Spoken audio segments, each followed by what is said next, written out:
Welcome to the next in our tutorials about GIMP. In this advanced tutorial, we'll show you how to do some tone mapping on the images that you might need to get some extra color or some extra different shadows and cool things that you would like to get on your photos. Starting out, what we'll do is take a picture right here. I've got a picture of a good night scene. We'll go ahead and start is we'll create a duplicate layer of the night scene. And what we need to do is create a special enhancement filter called Advanced Tone Mapping. Now, this doesn't normally come with GIMP, so I recommend that you go find a plugin for Advanced Tone Mapping. It's very easy to find on the internet. GIMP itself has a repository of plugins that you're able to find Advanced Tone Mapping. And once you get that and install it into your GIMP plugin folder, you're going to go into GIMP and use Enhance Advanced Tone Mapping under the filters. Then that will show you a pop-up dialog window that you'll want to switch the copies of the merge layer. You want to make it about 5. Press OK. It'll create a bunch of different colors and make the whole thing look really good. From there, you want to right-click on the layer and click Merge Down, and just merge down until you get one picture, one layer. Next, you'll want to go up to the colors and do levels. And on the levels, you want to switch that to maybe about 94, 93, or 92 on the gamma. Press OK there so we can get that into our picture. The next thing you want to do is create another duplicate layer. And then on that layer, you want to click Colors, Desaturate. And from there, you want to actually have it at lightness. You can do luminosity, you can do average. You can see that it changes the different shades of gray. Well, let's choose lightness, click OK. And then you want to go back over to colors, click invert, and you'll see all the different colors inverted here. Then you want to go to filters, blur, Gaussian blur. And you want to set that blur to about, I think I want to do 20. 20 here seems fine. So now to blur the whole image, what we're going to do with this blurred image is we're going to switch the mode on the top layer here to overlay. And now you'll see it has overlaid onto our image down below. And you want to tweak this by using the opacity bar over here on the right.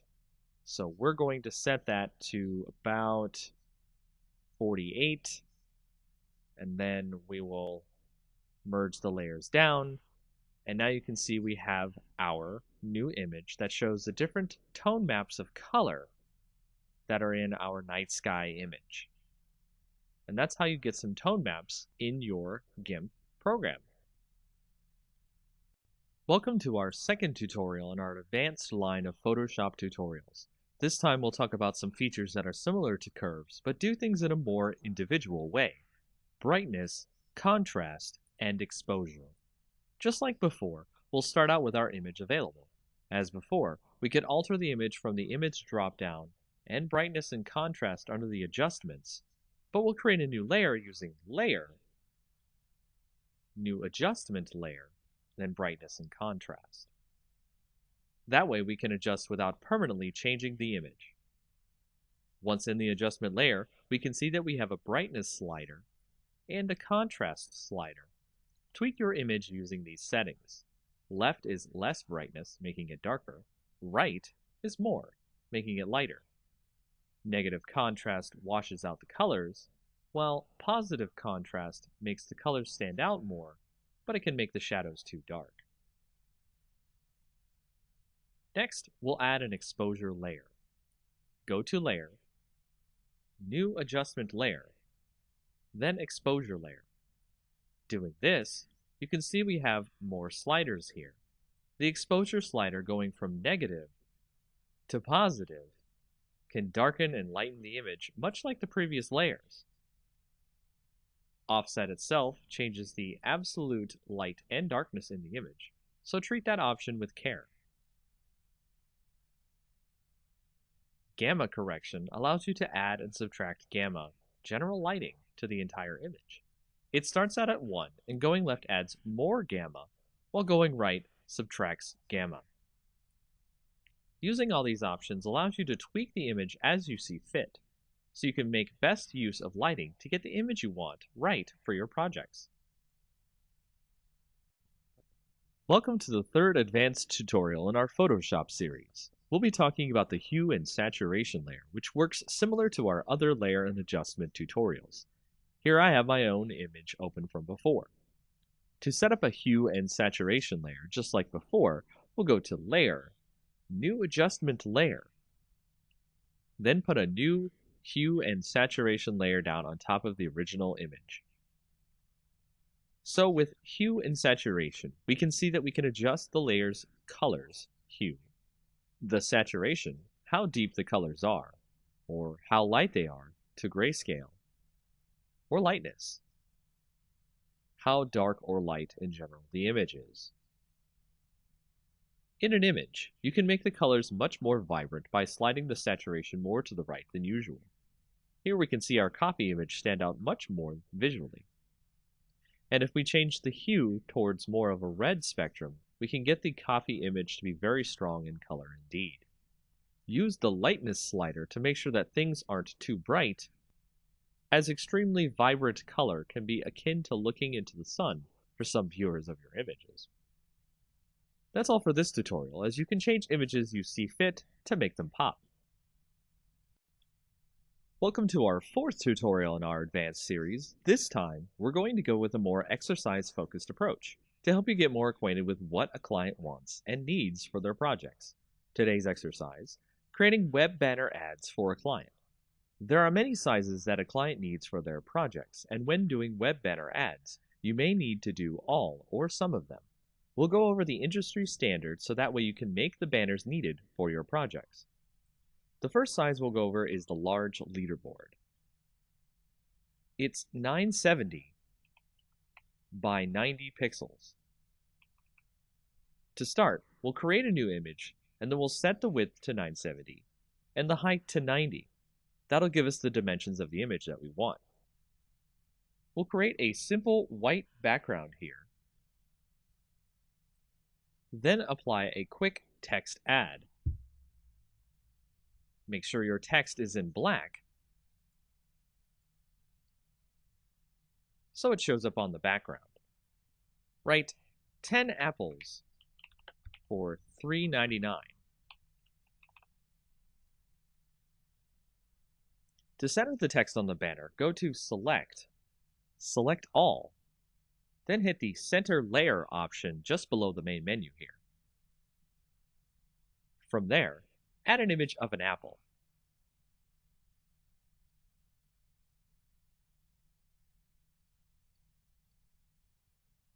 Here I've added a quick image of an apple I found on the net to both sides of the banner to give it more of a friendly look. And if we were to be finished here, this would be the first type of ad we would have to create for our client. Next, let's create a half-page ad, which is a 300 pixel by 600 pixel version. First, save our image as a PSD.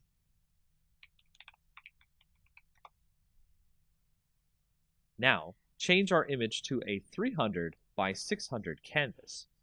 Go to Image, Canvas Size, and change the inches drop-down to pixels.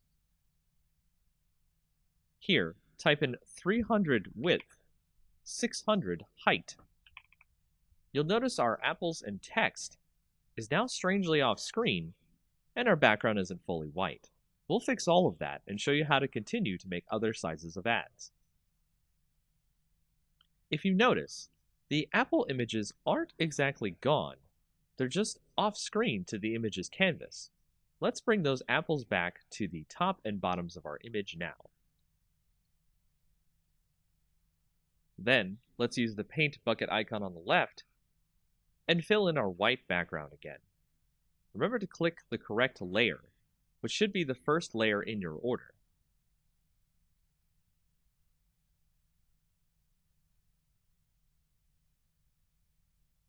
If it helps, name your layers so that you can remember which is which. Now that we have our white background again, what about our text? For that, let us change the spacing by pressing Enter on certain parts of the text. Here at Apples should do it. Move the text onto the canvas.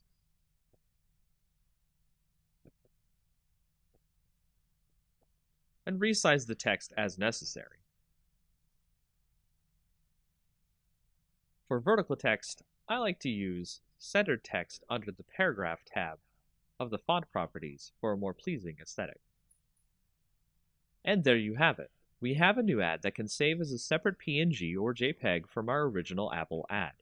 From here, we can create all the rest of the industry standard ad sizes: 160 by 600, 120 by 600, 336 by 280, 300 by 250, 728 by 90, 468 by 60, 200 by 200, and 250 by 250. See if you can make Apple ads for each one of them. For our next project design tutorial, we'll work on creating some great YouTube channel art for yourself or for any clients using Photoshop. Let's get started with the correct size for YouTube channel art. Open a new file, and then set the width to 2560 and the height to 1440. As you start off here, you can see there's a lot of space for you to create some good channel art. What I recommend here is starting out with the theme of your channel or your clients. Is it a science channel? Is it a space theme? You'll need a good background here to show off the tone and mood of the channel in question. Let's assume space is the theme here. I've gone and grabbed a freebie space background here and imported it into the image. With this, we can have a nice canvas of art to build the YouTube's mood and image from. Our imaginary space YouTube is called Deep Cosmos. So let's create a great text effect to show off the name of the channel. First, create your text. Make it large enough to be visible.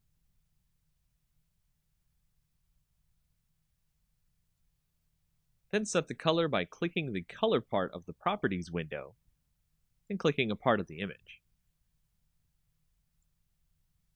Then we'll go into the layer blending option, give it a stroke,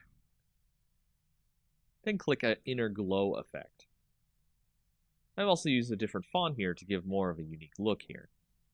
The type of font is up to you. I also recommend stacking the text on the right so the rest of the art can breathe and show off the theme for the channel.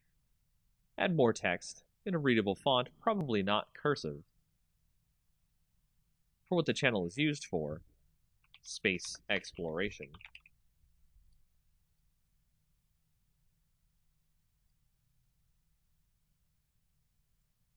Any extra social media links. I'd not use any more than 2 fonts on your images as well, as it is a design error to use too many different fonts. And this will create a very basic YouTube channel art that will evoke a great wonder about what the channel is based around, and draw viewers in with its great visual design. In our next project design tutorial, we'll go over how to make a Facebook ad. Facebook ads are similar to the industry standard ad designs, so we'll go over the basics really quick and then design an ad in a standard size. Single ads are the easiest type to do, as the other options Facebook gives you for ads are multiple image ads, video ads, and a few more. As before, we want to open a new image with the correct size. The standard Facebook ad size is 1200 pixels by 618 pixels. Let's open an image with this size now. From here, we'll create an image that really pops for our audience. Let's say we're creating an image for a seafood company. Let's go grab an image of some great lobster dinner. On top of that, you want to make the image have something that stands out for your audience. So adding some text that implies the dinner is irreplaceable or you can't find it anywhere else is to create that type of rarity that clients want their products to have. This is not necessarily true of every ad you make, but a nice quip or message about the product you're advertising will help with the ad. We'll add that in, and then we'll touch up the image by adding a quick inner glow filter, and adding more of a vignette look by adding a dark glow, but only around the inside edges of the image. After that, you're done and ready to continue making more ads for Facebook pages. These are the ads you typically will see in Facebook feeds. In this project design tutorial, we'll go over how to make a Facebook cover page. Facebook cover pages are similar to our YouTube cover pages in that you can make them as expressive as you or the client wants. As before, we want to open a new image with the correct size. The standard Facebook cover size is 851 pixels by 315 pixels. Let's open an image with this size now. From here, we'll do as we did before and create something a little more exciting like our YouTube cover image. Let's make this one about science and grab a picture of a laboratory background. Make sure if you use images, you get them from approved sources. No one wants to use copyrighted images in someone else's project.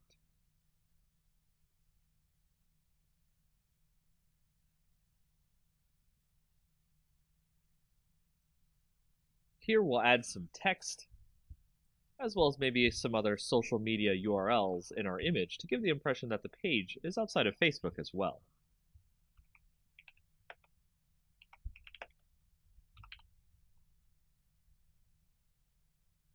Once you've got the look right, it's just as simple as a YouTube cover page.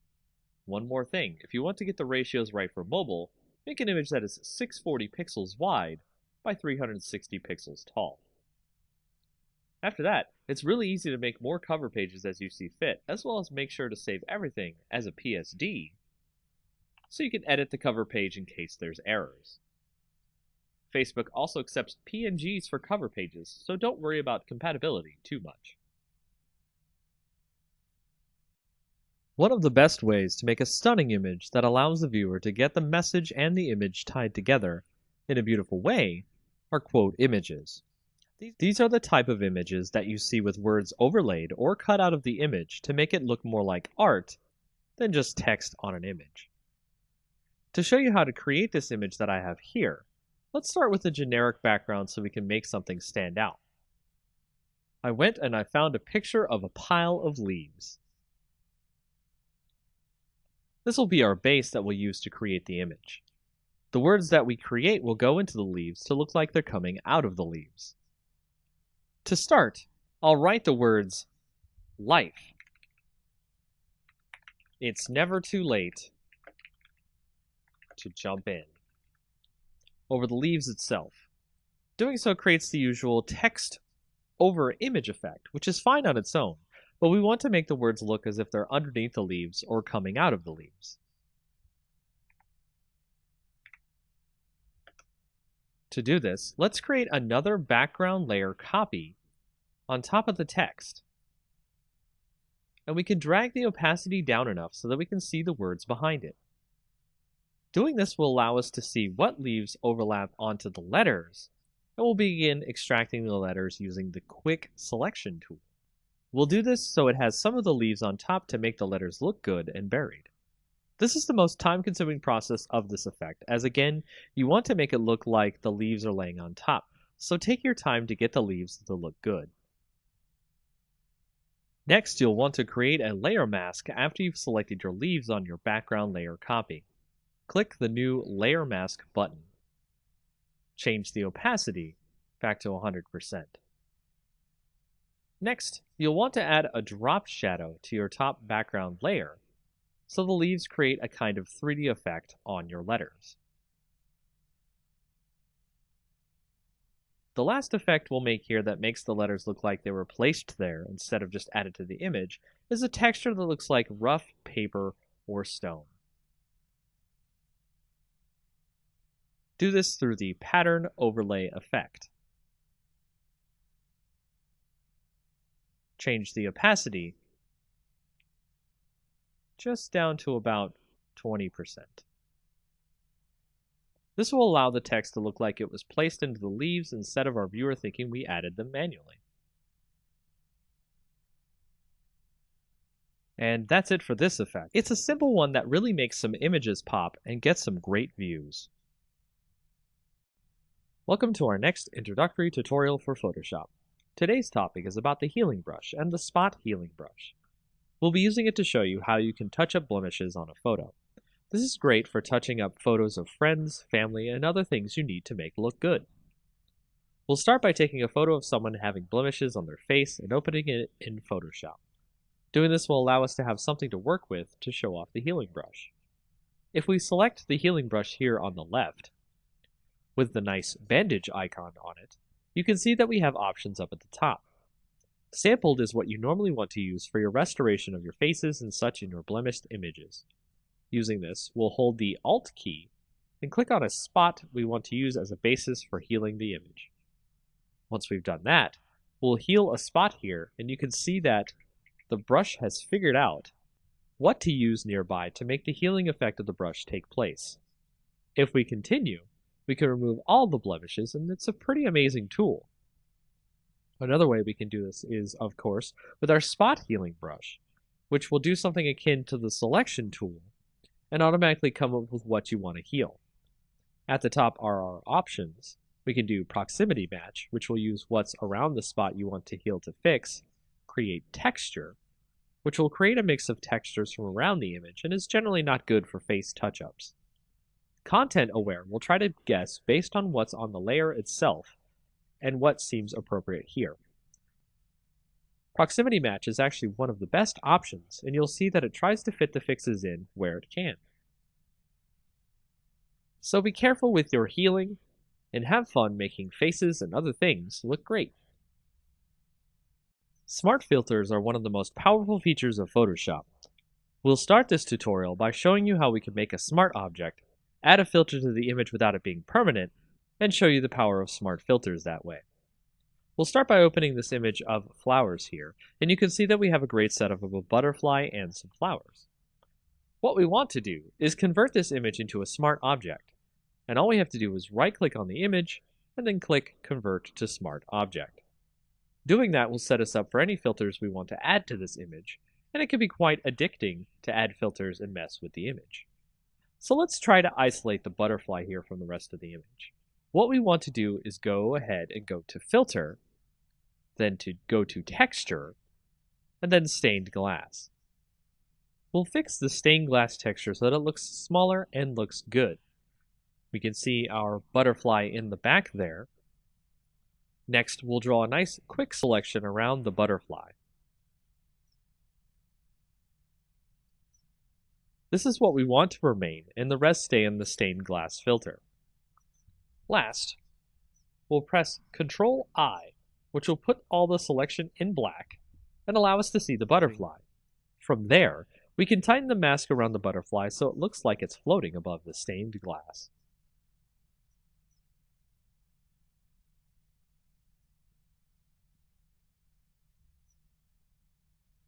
And that's just the basics with what you can do with smart filters. Easy, simple to use, and you don't have to worry about them permanently editing the image this way. This next tutorial will go over the basics of how to create a great image dispersion effect. This effect is great because it looks like the image is being torn apart, but in a way that looks realistic and graphically amazing. Let's learn how to do this together. I've opened up an image of a man here. First, I'll start by creating a duplicate layer of the man in the background. Then I'll lasso over the man in the background layer.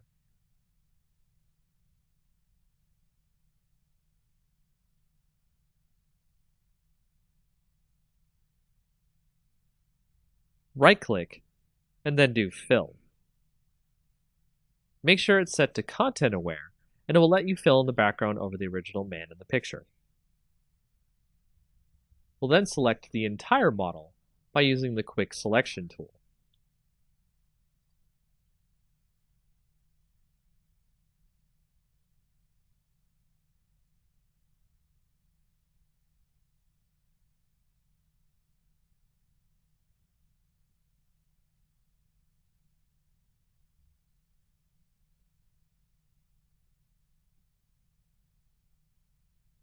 From here, depending on your Photoshop client, you can use Refine Edge or Select and Mask and give more of a refined edge to the hair on the model so we can pick up individual hairs and outlines.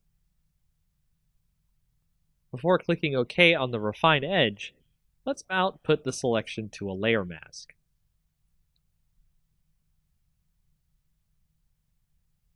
Now you can see the model is on a separate background. Let's duplicate the layer now. Then apply the mask we made from the previous layer.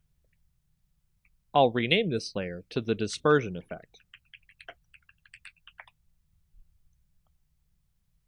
Then I'll make a duplicate of this layer and rename it to man. Now I'll select the dispersion layer, then select filter, then liquefy. Next, I'll warp the model using the forward warp tool so we can make sure we can have a nice canvas for our effect later. This will determine the size of the dispersion effect. Take your time with the liquefy, then when you think you're done, hit OK. Now we'll make another mask, which we'll do by hitting Alt before clicking the new mask button, the little circle and a rectangle, so we fill the mask with black. This way, our dispersion effect is hidden until we need it. Before we continue, make the original background layer with our picture of our man hidden, so we can edit effects in. Now on our layer called man, we'll make a new mask with no black filled in, so just click the new mask button without holding any keys down. Once we've done that, make sure you're on the man layer's mask. Make sure your brush is set to black for the foreground color. Select the brush tool, then select a brush that will give a great dispersion effect. There are brushes out there for free you can download that will give you the effect desired, so look for them. We'll edit the image to give a bit of a destroyed look. Then we'll switch to the dispersion layer and its mask as well. Switch the color to white, and start masking in, uncovering, the warped layer we did earlier. This will give you the effect of a dispersion going onto the image and looks really great. Experiment with this feature. It will allow you to create some really interesting images. Welcome back to our next tutorial in Photoshop, where we'll go over how to do a double exposure effect. A double exposure effect is how we'll blend two images together to make an interesting art project pop. Perhaps your client or project will want you to create some striking images here, and doing so through Photoshop, you will definitely wow the viewer of this image. Starting out, let's pick two images that we want to blend together. Here I'll blend an image of a beach ball with an orange. The idea of playing volleyball with a giant orange is pretty hilarious, don't you think? To start blending these two images together, I'll take the image of the orange, use the Quick Selection tool, and select the whole orange. Once I do that, I'll copy the orange selection into the image of the volleyball. As you can see here, the orange is way too large to be able to be blended with the volleyball. I'll need to scale the orange down to size. To do this, we'll need to make a copy of the volleyball layer to start off with. Drag the layer and make sure it's the top layer over the orange. Set the opacity to about 50%. Then we'll shrink the orange to about the same size of the volleyball. Do this by clicking the link icon up near the width and height. This way, with the opacity, we can see exactly what size we need the orange at.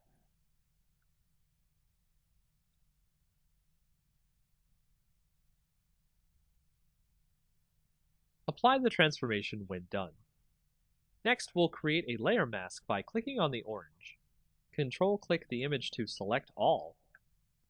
Then move to the volleyball layer, and click the New Mask button at the bottom.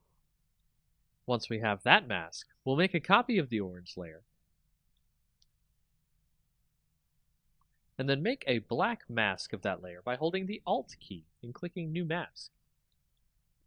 Using the Quick Selection tool, we can select the parts of the volleyball we want to erase.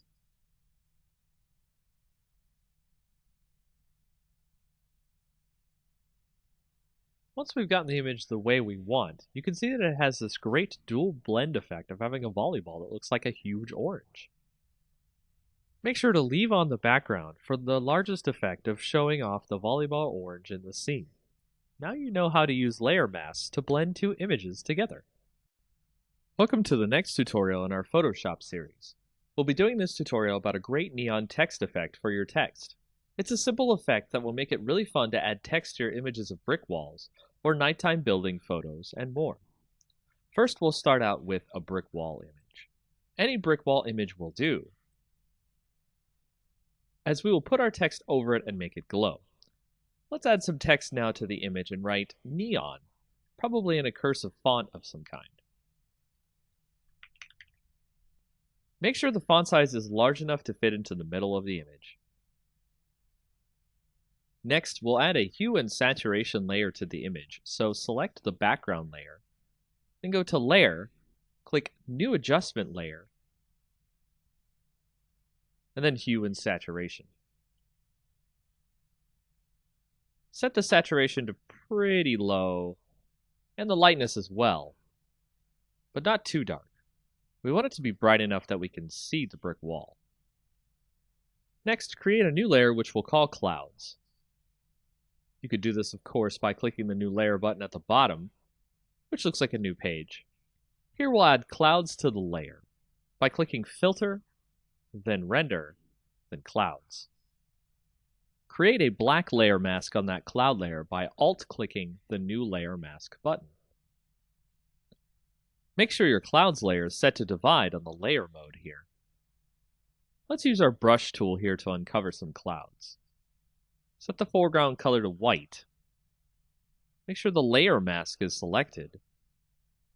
And set the opacity of our brush to about 50%. Make sure your brush hardness is also 0% as well. Once that's done, uncover some clouds behind the neon word.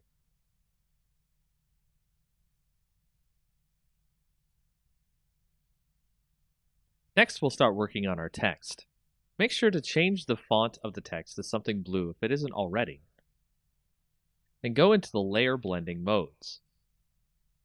We'll add a bevel and emboss effect to the text, making sure the style is inner bevel. The technique is smooth. The depth 185, the direction up, the size 3, and the soften 16. We'll also add an inner shadow effect, where the blend mode is multiply, the opacity 40%, the distance 5, the choke 0, and the size 5. Then we'll add an inner glow effect, where the mode is screen, the opacity 75, the noise 0, the choke 0, and the size 8. Make sure to make the technique here source center. Then hit OK. Create a duplicate layer of that text. Put it below the top layer of text, then convert it to a smart object. Add a Gaussian filter using the Filter dropdown, Blur, then Gaussian Blur. Set the radius to about 11 pixels. Now we'll create the wire that the neon sign is connected to the wall by creating a new layer above the clouds layer. Set your brush first to one with a full hardness, and about 13 pixels in width. Use the pen tool here on the layer, and click and drag out a line across the layers here in a curvy wave. Right-click on the line, and click Stroke Path. Make sure the Simulate Pressure option is turned on. Right-click the path, then click Delete Path. We'll add a blending layer effect to the line, bevel and emboss. Make sure that the depth is 245. size 0, and soften 3. Lastly, we'll add a more soft blue glow to the clouds in another layer. Add another layer on top of this layer, then switch to a soft brush with no hardness, with the size close to the size of our letters. Set the opacity to about 63%. Brush in some blue. Set the layer blending to soft light.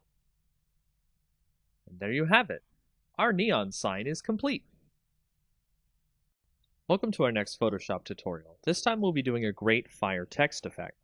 This can create a great illusion of text that looks like it's either made of fire or on fire.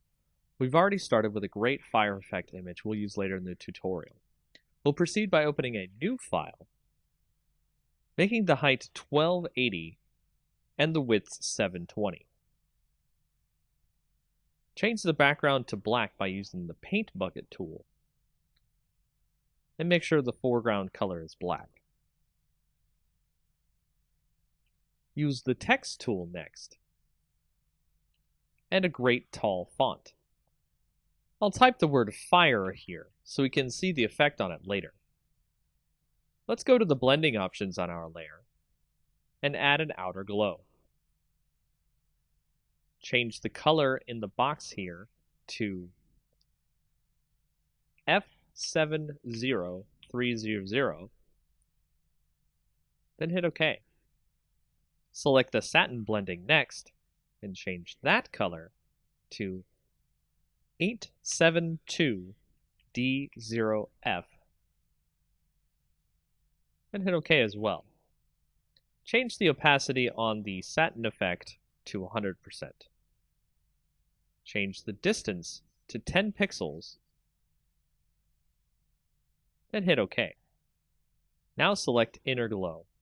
Change the blend mode to color dodge here. Next, change the color to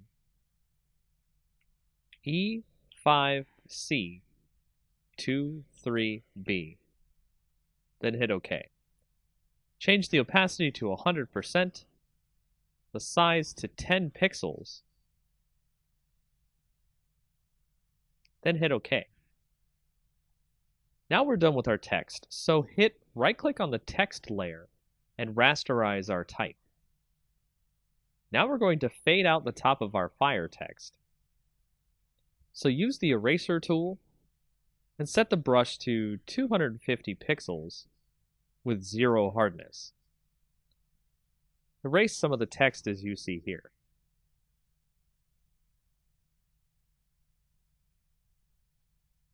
Now we'll go up to Filter, Distort, then Zigzag.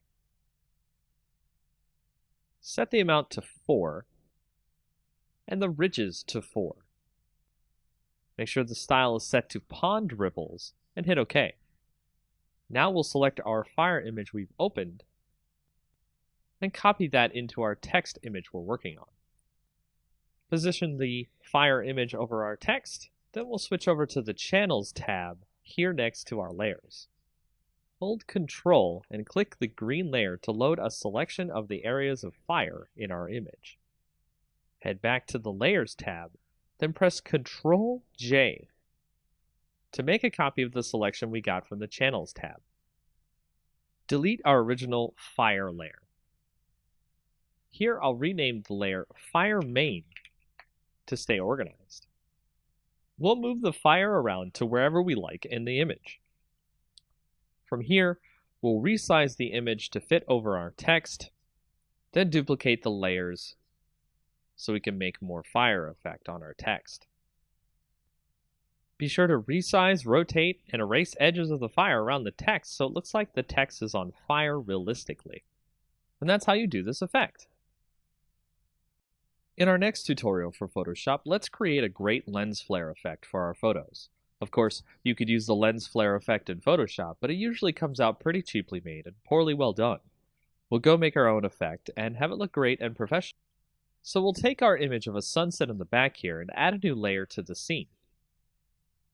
Then we'll take a brush and make sure the hardness is set to 0, the size to about 300, and then we'll change the color of our brush to white.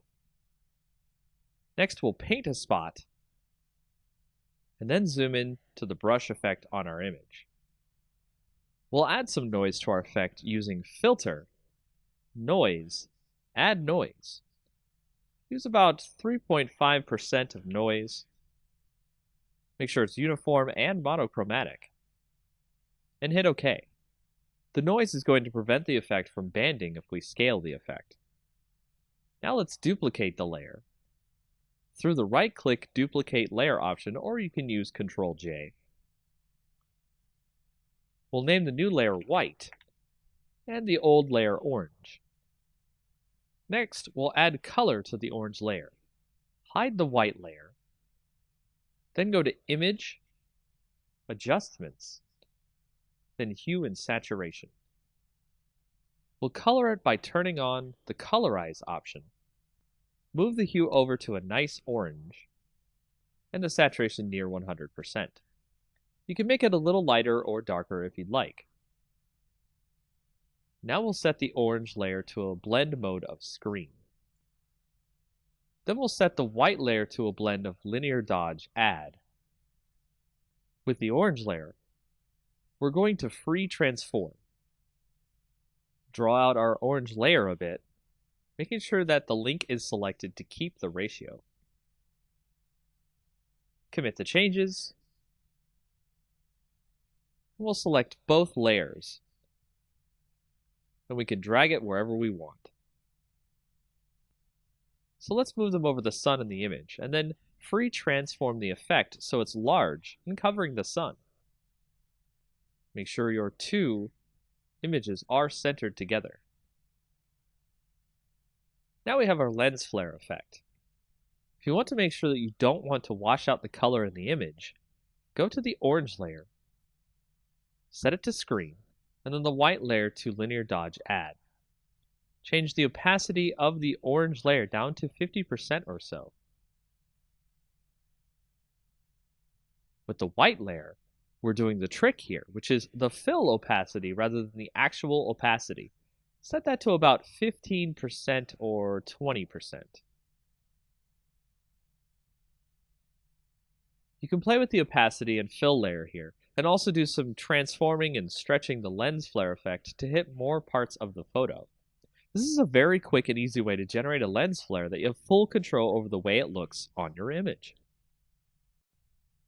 Welcome to the next tutorial in our Photoshop series. We're going to go over a way to create a quick lomography effect. And a lomography effect is a type of effect that you might see on Instagram photos or other types of photos that make it look kind of a hipster-like or retro look. Now, it's very easy to create this look. It's actually extremely fast to create this look in Photoshop. All you have to do is open up a photo. You can see, for example, I have a photo right here. You want to go to Layer, New Adjustment Layer, and Curves. And we're going to make a new Curves layer here. Now I'm going to make the Curves layer called the lomography effect, which we'll go ahead and type that in. And you can see we've got a nice little layer that goes over our background. It also has its own layer, so that way we won't have to worry about making the effect on the image and not having it affect the image permanently. So the way we start this effect is we go through and check out the curves. So we've got the histogram here, and we want to start out by actually putting a point here and dragging it down a little bit, which you see will actually drag down some of the shadows in the image. And then you want to put a little point up here and drag that one up, which will actually drag in some more light into the image. Then we'll go into the red, and we'll actually put a little point there, drag that down a little bit so we can get some more in there. But we actually want to drag the shadows up a little bit so we can get some more darkness, depth to the image. We also want to drag up the end here as well. And go to the green and do the same thing. Drag up a little bit there. Drag down a little bit at the top. And then when we get to the blue, we'll actually do this a little bit different. We actually want to drag up on the previous one. And we actually want to drag down at the top here, which will actually add a lot of different blues to the image there. So if we go back to the original RGB, we can actually pull up the uh, the shadows a bit because we want to create that kind of soft tone in the shadows as well. And by doing that, that allows us to create a great lomography effect. It's actually kind of overdone here. It's a little bit too much on the image. So if we go to the opacity, and when you turn the opacity down to maybe about like 50, 55, you can see that it has put itself over the image, and you can see a nice effect on your image that gives it kind of a hipster or retro look. And you can turn on and off the layer to see the difference in the image as we put the Lomo effect on. And that's pretty much it for this tutorial. Welcome to our advanced GIMP tutorial where we'll actually show you a way how to do digital black and white conversion. It's quite an easy effect to do. And we'll start by opening up an image that you might have seen before on a previous tutorial.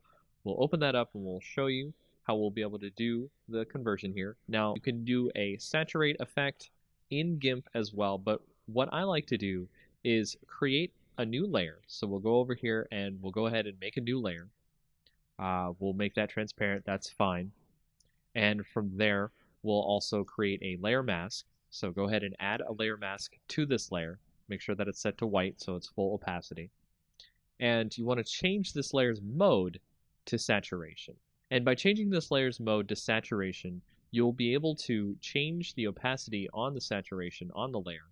To get the saturation on the layer, you'll go over to the bucket tool and you will put in black on the actual layer itself. And this will create desaturation of the layer. And you'll be able to see the entire layer is in black and white. Now, you can set the opacity on this so the effect is not that dramatic. So you can have some color, you can have less color, all the way up to 100%. So you can change this as you will, instead of just using the saturation effect, which will be one time only. You can use this to great effect to choose the granular control over the black and white conversion effect. Now what you can also do is with this and having the mask, you can go to the original layer itself, use the scissors tool, and you can pick out parts of the image you want to have in color itself. So if you see here, I have picked out some of the glasses to be in color, and the scissors tool is one of the best tools for this as it tries to find the edges of the glasses on our background layer here. And of course, you could drag each point to make sure it tries to find all of the different parts of the glasses, and then we'll go ahead and click inside to select it.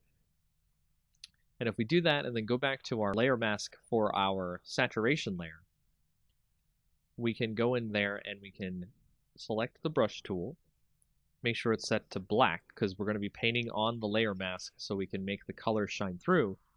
And you can just start painting in those glasses there and make those glasses show up in actual color compared to the rest of the image. And that's just a very quick way of how to do digital black and white conversion in GIMP. Welcome to the next in our tutorial series about GIMP. In this next tutorial, we'll go over a quick way how to do a coloring of a sketch that you might scan in or you have received on the internet. And it's really easy to start coloring in GIMP. To start, we'll go ahead and have our sketch open, as you can see right here, and we will go ahead and add a new layer above that sketch. So we'll go ahead and make that a transparent layer, and we will also make sure that that layer is set to multiply instead of normal, because if it is set to normal, you'll just draw the color over the sketch beneath that layer. But with multiply, it actually adds the color over the layer, but in a way so that the previous layer on the bottom shows through. So if you see right here, we've set our color to something that's a little bit more skin toned. Make sure to do that as well, hit OK. And then we will start coloring in over top our sketch. And you can see just by coloring in here with the color that we picked, a nice skin tone color, we can start to get the sketch to look more like something that is 3D or an actual colored in sketch. Now this is a part of the longer process here, is to color in all the parts you need. So I'm going to do just a really quick once over so that way it doesn't take too long and you can see the effects, but also we're not too worried about it being too messy. So as you can see there, I've colored in her face, on this sketch. What we can also do is switch a little bit to the burn tool. We'll switch to the dodge and burn tool, then we'll switch to burn down here at the bottom on the options, so that way we can put in some shadows in the image where we think where the shadows are. And we can make sure to change your size of your brush. You can use that using the bracket keys on your keyboard. Left bracket, right bracket changes the size of your brush. And we'll brush in some shadows here on the image, right where the shadows seem to be. If you have a sketch that has the shadows on it, it makes it easier for you to burn in some shadows. And every time you click and burn in the shadows, it will stack on top of each other. So it will make the shadows darker and darker as you continue burning. Now you can see that there are lines here that we can easily tell between the color and the shadows. So from there, we can do a little bit of smudging. And smudging allows us to mix the colors together so that way they are not just lines on the picture.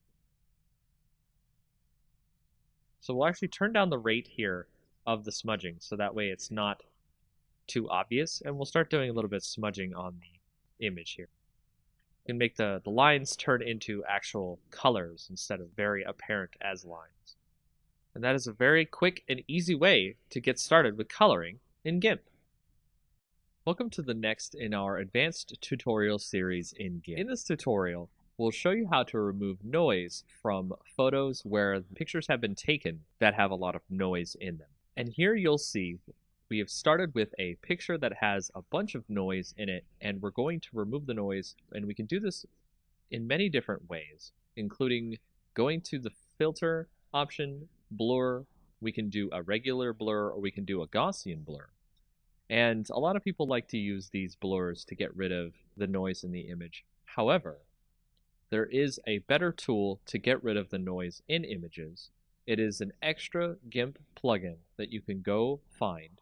Once you download that and put it into your GIMP program, you'll see it under your Enhance Filter options, and it's called Wavelet Denoise. And Wavelet Denoise will allow you to bring up this dialog box that produces a better algorithm to remove the noise from your images. And when you go into it, you can see a preview of the image and the noise that will get reduced. So you can move around and find where most of the noise is coming from. And then you can go down to the thresholds and you can turn up the amount of noise being removed from the image. And you can decide whether or not you want to have more or less detail left in the image. And you can also change how much detail can be conserved when you start applying the denoise filter to the image. And then you hit OK, and you can see that it has reduced a lot of the noise in the image, and you can tweak this as you like. And there are many other different ways you can do this, but this is probably one of the best ways to remove noise from an image to make it look a little bit better to your clients or to any projects you might have in the future. And that is a quick way of how to remove extra kinds of film grain or noise in your images in GIMP. Welcome to the next tutorial in our Advanced GIMP tutorial series. This tutorial will show you about how to use luminosity masks to help you with your photos, so that way you can reduce some of the saturation in the colors of your photos, or just in general have better control over what you see inside of your photos. To start off, we have an image open here, which we're going to use luminosity masks to remove some of the saturation in the photo so we can see more of the mountain behind. So if you go over to the left, you can see we are normally on our layers section here, and we want to create a copy of our original layer, so duplicate layer. And then we want to go over to channels, and you can see what we're going to do here is select our red channel from the rest of our channels here. We want to select all on our image. I'm going to drag the red channel down to the copy down here, and then we will start by creating this one as the L for light because we're going to save the highlights of the image and we're going to save the shadows of the image. We'll start this by right-clicking on the light part of the image, and we will subtract from selection. Make sure your entire image is still selected. That will select the darker parts of the image. And we will go to select, save to channel. That'll actually save the shadows of the image. So we'll save that as D for dark. And then if you right click on our layer again, our light channel here, click subtract from selection one more time, it gets even further darker, and we'll save that as DD. And then we'll go back to our lights again, subtract from selection one more time, and we'll save that as DDD. So that way you can see all the different shadows have been saved now out of our image. And we'll now go and save the lighter parts of our image instead of our darker parts. So select none, then go to our darker parts of our image, select all, and when you do this, you will get the lighter parts of the image instead of the darker parts, and you will do the same thing as you did before, which is you will click Save to Channel, and then I'll save this as LL, go back to the dark parts, subtract from selection, and we'll do it again, select, Save to Channel, and then we'll save that as LLL. In doing this, you will have created a whole bunch of different channels for your different shadows and highlights in your image, and we'll be using that as a part of our layer mask to create luminosity masks. Now if you go back over to the layers, you can click on your copy, which I'll set here as light mask, and then I'll make another copy of this, which we'll call the dark mask. And then for the light mask, we'll right click and then make sure that your selection is none. So we'll right click on the light mask, click add layer mask. Instead of normally you would make it white, we'll set it to channel. And you can see under our channel, we actually have all of our different channels here for our shadows and our highlights. So if we go to our light channel, we can add that, and it will actually change it so you can see our light channel removes all of our shadows from the image. And now we're able to edit the image of our luminosity layer by going to colors and colorize, making sure that our light mask layer is chosen, not the mask itself. And with the sliders here, you can see I can change the hue of the image to make it a lot better, and the lightness of the image, so that way it can come through without too much saturation going on in the image. And you can compare that to the original image, which you'll see here. Saturation, removed saturation. And there's a lot more things you can do with luminosity masks in GIMP. Welcome to the next in our tutorials about GIMP. In this next tutorial, we'll show you how to create a contrast mask for your image.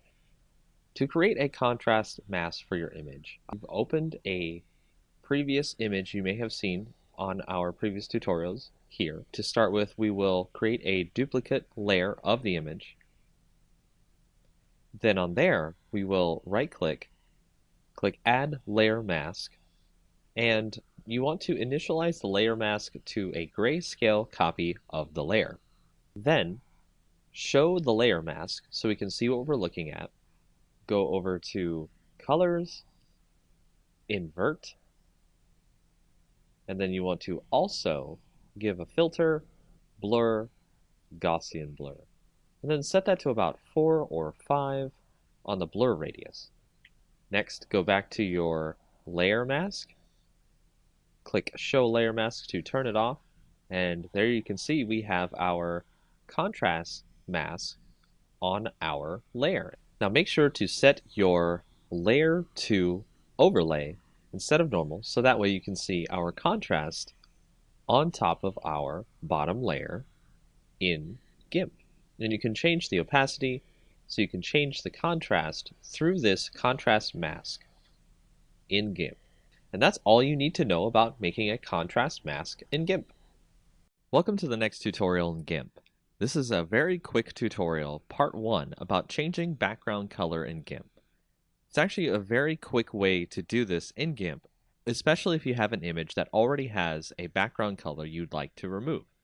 So the fastest way to change the color in your background is go up to Colors, Color to Alpha, and then you will see that there will be a color picker that you can pick down here, a little drop down box from blank color to alpha, and then you can click on this little eyedropper here, click on the image, then go back to your color picker, press OK, and you'll see on the preview that it has removed the color from your background. Click OK there. The color will have been removed from your background. You may now add a new layer to your image. Make sure to have it as a transparent layer. Drag that layer beneath your current layer, which you removed your color by putting it into alpha. And then you can use the bucket fill tool to switch to any other color you'd like to add to your image. And that is the very basics about changing a background color in GIMP. Welcome to the next in our tutorials about GIMP. In this tutorial, we're going to show you how to change the background color in GIMP. This will be part 2 of our tutorials showing you how to change the background color. Another way you can change the background color in GIMP that is quite easy is go to your image, right-click, add an alpha channel if it doesn't have one already, and then from there, you want to use the Fuzzy Select tool to select the part of the image you would like to delete to give ourselves a transparency. So you can see here it has selected all of the color besides the text itself, and if we were to continue from here, it would actually get rid of the background except for the other colors that we need to get rid of inside of the letters. To add the circles inside the text, you want to hold down the Shift button, which will add a plus symbol next to your fuzzy selector, and you can now add those bits inside the text into your selection. And doing so will allow you to delete all the parts of the image you want to get your alpha channel. So once you're finished there, just hit delete on your keyboard, and you'll see the background is now fully removed. And just like before, you can add a new layer with a transparency, put that below your current layer, and add a new color to your image by using the bucket fill tool. And that's another way about changing background color in GIMP. In our next tutorial in GIMP, we're going to show you what some of the blur filters can do to our images and add extra cool effects that might not be available elsewhere. We'll start by using our blur, Gaussian blur, motion blur, and pixelize blur filters, and that way you can see all the neat types of things you can do with your image. As you can see, we started with a bunch of duplicate layers of our original image and renamed them to blur, Gaussian blur, motion blur, and pixelize. From there, we can select our blur layer, turn that visibility on, and then go up to the filters, blur, and then blur. And it'll add a subtle blur effect to the image. You can see it on here. It's now much different from the original image. The details have been lost. And then we'll go up to our Gaussian blur, turn that visibility on, go to filters, blur, Gaussian blur, and we'll turn the blur radius to about 11 seems fine. That's our Gaussian blur. And then we'll go to motion blur, turn that one on. Go to filters, blur, motion blur. We're going to make it a zoom, maybe about the center of the image here. The length of the zoom we'll put about 28, and it'll take a little bit longer to do this effect if your image is large. So now you can see that there is a kind of rush to get to the mountain look to the image. It's really cool. Then we'll go to our pixelize layer. Go to there, go to filter, blur, pixelize, and it'll create a kind of chunky pixel look to the image, so it'll actually kind of blur it out in something that's kind of like if you censor an image or protect someone's face or anything like that, you might see somebody has done something like this. So we'll set the pixel width to 7 and the pixel height to 7. And that is the pixelized blur on our image. So if we want to go back to regular blur, let's remove all the different visibilities of the other image. And we can change the opacity on this blur, so we can change how much of the blur obscures the image, which is okay. If we go to Gaussian blur, we can do this with our opacity in such a way where we create kind of a hazy look to the image. You can see it looks like it's in some sort of a dream. Then to motion blur, if you wanted to change the opacity on there, it creates more of a kind of like ray-like effect coming out from the image itself.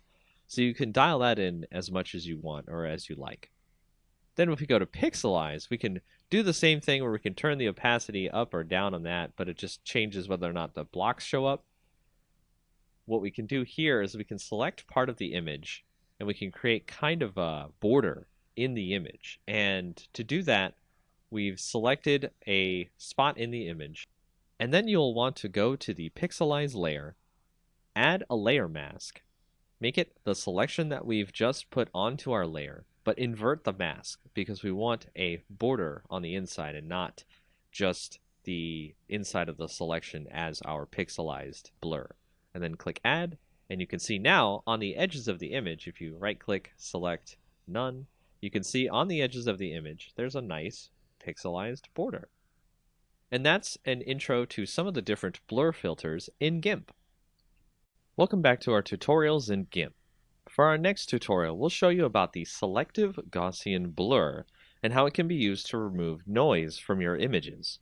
Just like our previous tutorials where we've shown you how to reduce noise, we can select part of the image that we want to remove the noise from. As you can see here, I have a selection. Then go up to Filters, Blur, Selective Gaussian Blur. And in that, you want to select where the delta is. That's basically telling the Gaussian blur how much of the image you'd like to remove the noise from, and set the blur radius so that way it can come out looking good. As we hit OK here, you can see that it has removed a lot of the noise from the image by getting rid of the noise through the blur. And that's just a quick way to show you how to do selective Gaussian blur in GIMP. Welcome to our next tutorial in GIMP. We'll go over more tools that have been used in GIMP to create different effects in your image. The tools we'll go over for this part of our tutorial will include the clone tool, the healing tool, the perspective clone tool, the blur and sharpen tool, the smudge tool, and the dodge and burn tool.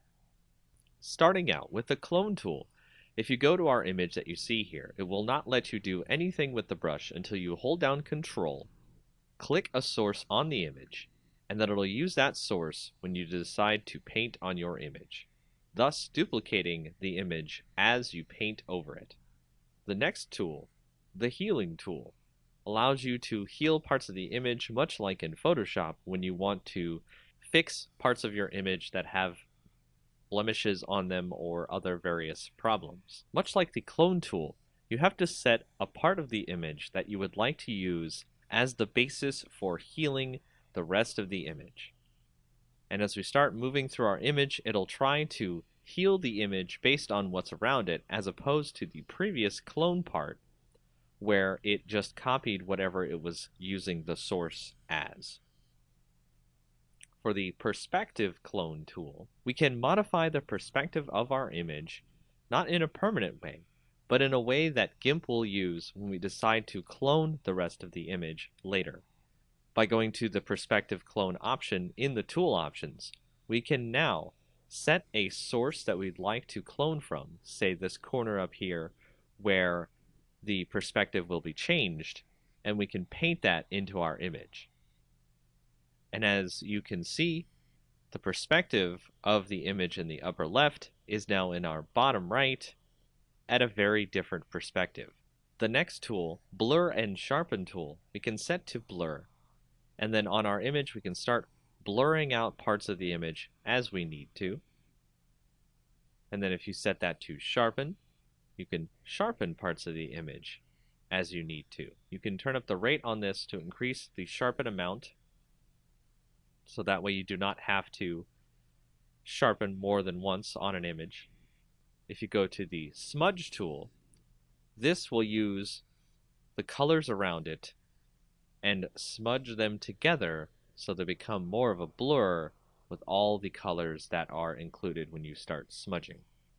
The next tool, the dodge and burn tool, allows you to dodge, which is lighten up the colors in an image, but also do burn, which allows you to darken the colors in the image, creating more vibrant color as necessary. And those are some of the more advanced tools you will use in GIMP.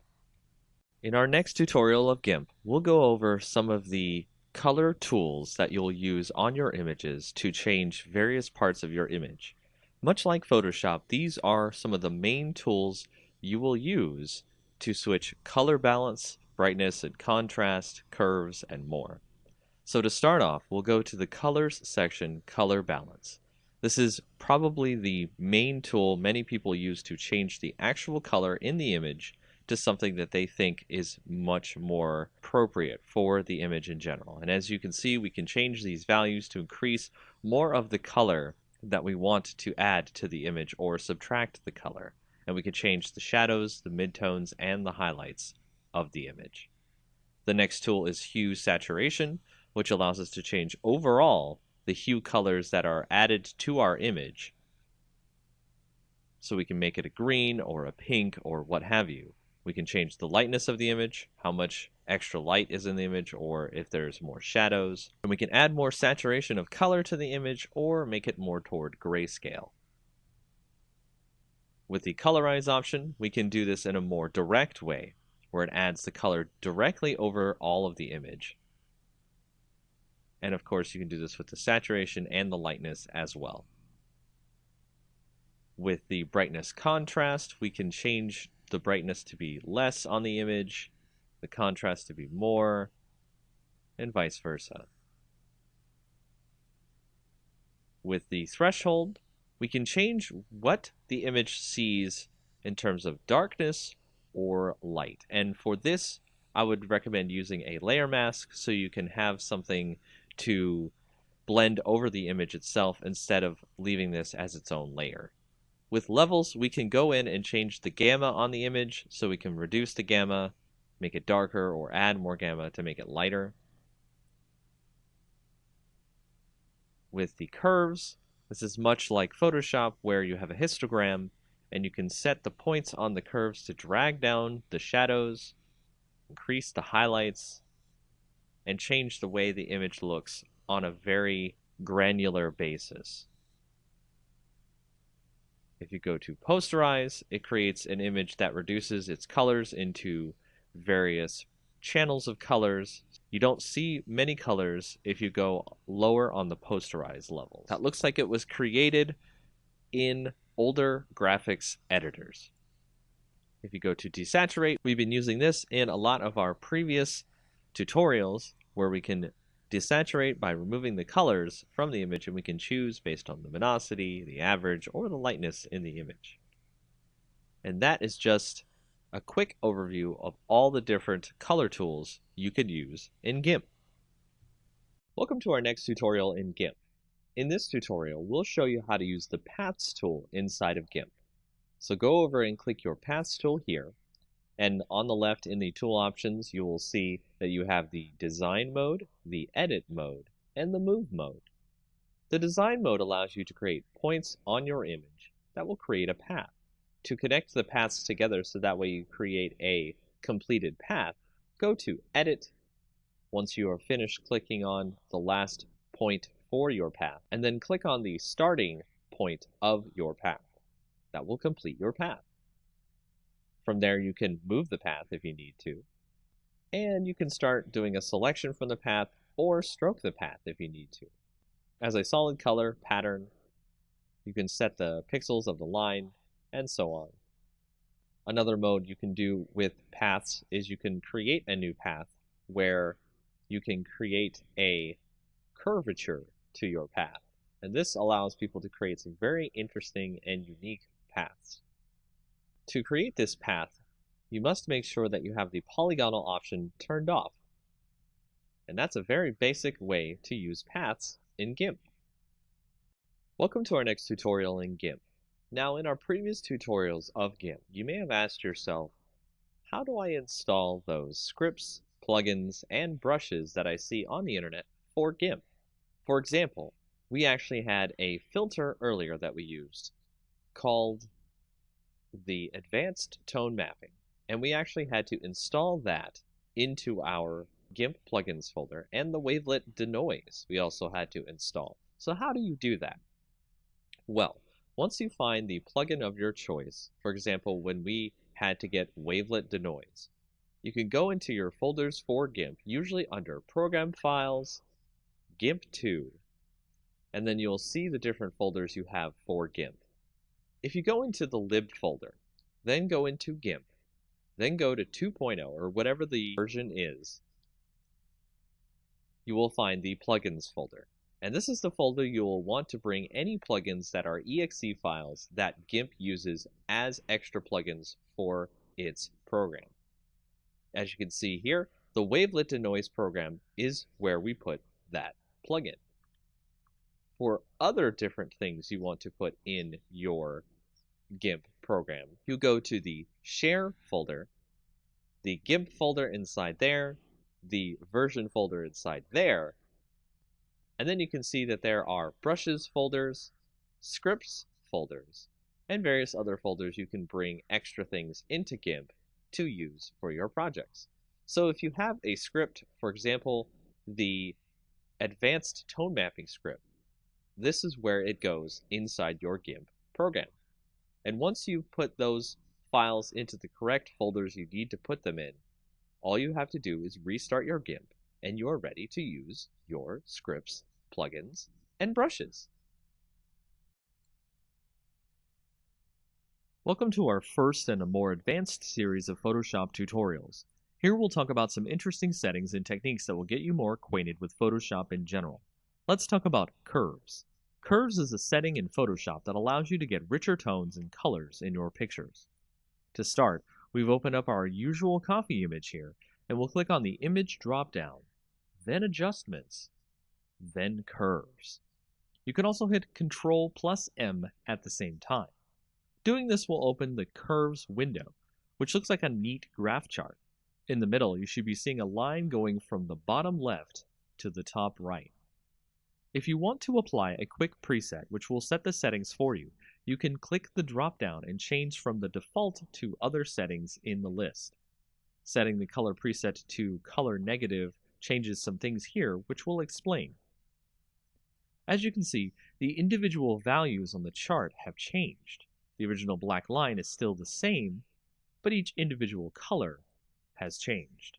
This is a permanent way to change the values of the image, but if we wanted to make it something a little less permanent and tweak the settings as we edit our image, we can make a new layer by going to Layer, New Adjustment Layer, and then Curves.